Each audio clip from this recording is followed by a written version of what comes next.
Hello! Mapagpalang hapon sa ating lahat. Wow! Blue skies!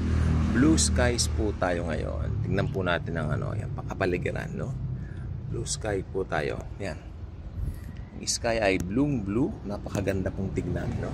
Ito po ay nagpapatunay na talagang ang kamay ng Panginoon ang siyang may control ng lahat.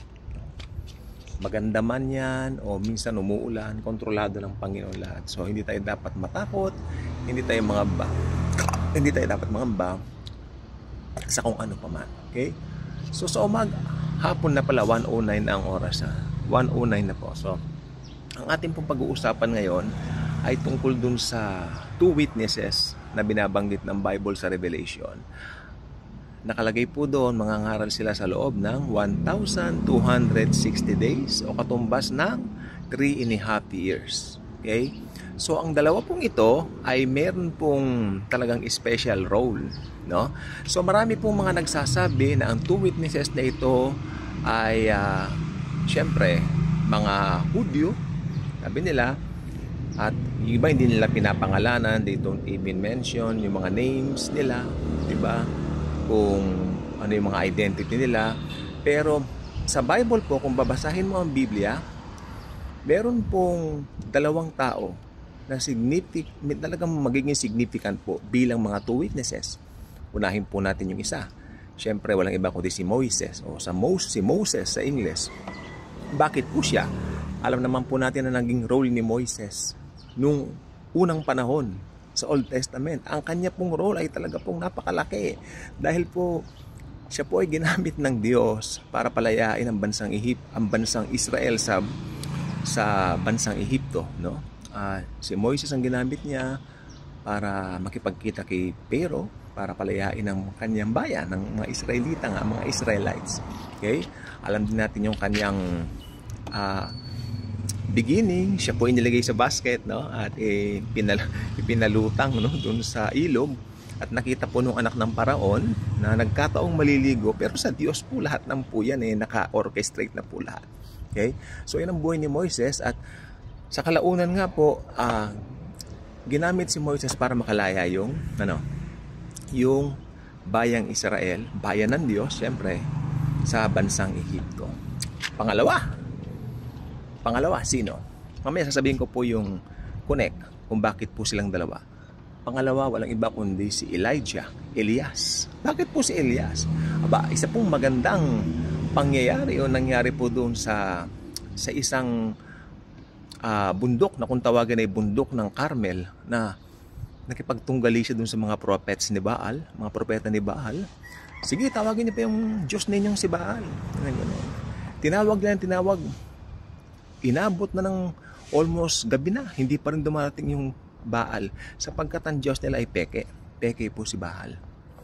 Hanggang si Moises si Elijah, isang tawag lang sa Diyos, ng buong sangkatauhan. Siyempre walang iba kundi ang Diyos ng Biblia. Agad pong nagpaapoy ang Diyos, nagpaulan ng apoy at tinupok yung altar ng mga ng mga hindi mananampalataya. Ibig sabihin yung mga believers ni Baal. Okay, yun po ang nangyari. At ngayon, ano po ang significance ni Moises kay Elijah? Ano nga po ba?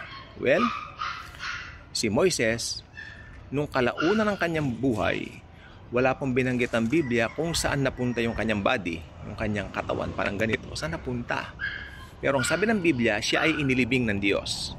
Was being buried by the Lord somewhere doon sa Mount Sinai, no?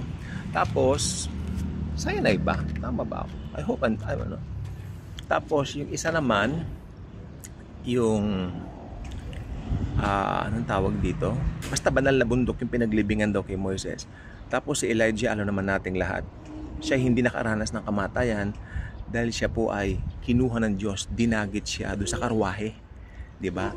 Habang yung isang kasama niya, hindi ba siya si Elias, tapos yung isang kasama niya si Elisha, napatulala si Elisha, sabi niya, ano nangyari?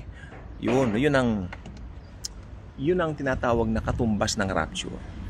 merong doon tinatawag na pahapyaw kung ano yung mangyayari sa mga believers sa rapture. Kaya excited na ba kayo sa rapture? Anytime now, magra-rapture na po. Yan po ang pinakahihintay nating big event. Ang rapture of the church. That will happen anytime now. Hindi ako nagbibiro. Mangyayari pong talaga yan. Ang rapture ay isang event na mangyayari. Okay?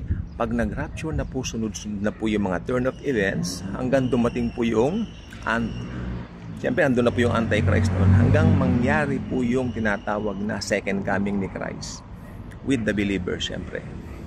I-rapture muna niya yung kanyang believers, then right after that, sa second coming niya, He will come again with His believers. Tayo po yun. Isang napakalaking katotohanan ng Biblia na hindi mapapasubalian, paniwalaan man nila o hindi. Sapagkat pag nakasulat sa salita ng Diyos, ito ay matutupad at matutupad sa ayaw at sa gusto niya. Kaya gustuhin na po ninyo sana. Okay? So balik tayo doon sa two witnesses. Kaya mas maraming Kristiyano ang naniniwala, especially mga Bible scholars, they believe na ang two witnesses ay walang iba kundi si Elijah at si Moises. Sila po yun. Sapagkat nakalagay po sa Biblia, ang flesh and blood ay hindi mananatili magpakailanman doon sa langit. So kung tutuusin po, baka yung dalawang yan, baka lang po especially po si Moises, baka hindi po sila nakaranas ng physical na kamatayan. Kaya kailangan nilang mamatay, di ba? Kasi nakalagay po doon, habang nangangaral sila sa loob ng 1,260 days, katumbas ng 3.5 years, no? Ipapapatay sila ng Antikristo. The Antichrist will have them killed habang nangangaral sila. Then akala nila napatay nila yung two witnesses, pero mabubuhay po sila at papanik po sa langit. Yun na po, natupad na po nila. Kasi kailangan mamatay muna lahat bago makapunta ng langit. Requirement po yan eh. Kasi ang tao po nabuhay tapos namatay. So nakaranas sila ng physical na kamatayan. So bubuhayin ulit sila. Yun po ang mangyayari. So nakakamangha po ang mangyayari sa tribulation at nakakatakot at the same time. Pero praise God dahil hindi na po natin daranasin na makita ang mga kahindik-hindik na mga pangyayaring yon dahil irarapture na po ni Lord Jesus ang kanyang church bago sumapit yon. Kaya napakahalaga po na mag-aral tayo ng eschatology o ng end times, no, mga prophecy. Make sure you rightly divide the scriptures. Make sure alam mo yung context, alam mo yung dispensation ng iyong iniaral, lalo na sa pag-a-apply nito sa Book of Revelation. Dahil nalalapit na nga pong talaga ang muling pagbabalik ni Kristo para idagit ang kanyang mga mananampalataya. Tayo po yun eh. Tayo po ang mga believers ni Lord Jesus. Tayo po ang kanyang mga mananampalataya. Idadagit niya tayo para pumas sa kanya magpakailan-kailan pa. Dahil tapat si Jesucristo sa kanyang mga pangako. It's only a matter of knowing who you really are in the Lord. At pag alam mo yan, panalo ka. Okay? So ang Panginoong Jesucristo, anytime po ay darating na po. At pagdating ni Jesus, we will be with Him forever and ever. Wala nang katapusan. Wala na yung mga pagsubok, wala na yung mga problema sapagkat lahat ay bago na. Behold, all things become new. We will be with the Lord Jesus Christ forever and ever. Hindi na tayo magkakahiwa-hiwalay pa. So yan lang po ang gusto ko sabihin sa inyo. So maraming pong salamat at naway malaman natin kung sino tayo sa Panginoon. Lagi nating tatandaan, mahal tayo ni Lord. Hindi na tayo pababayaan. Okay? Maraming pong salamat sa pakikinig po ninyo at panonood sa ating vlog na ito. Thank you very much po.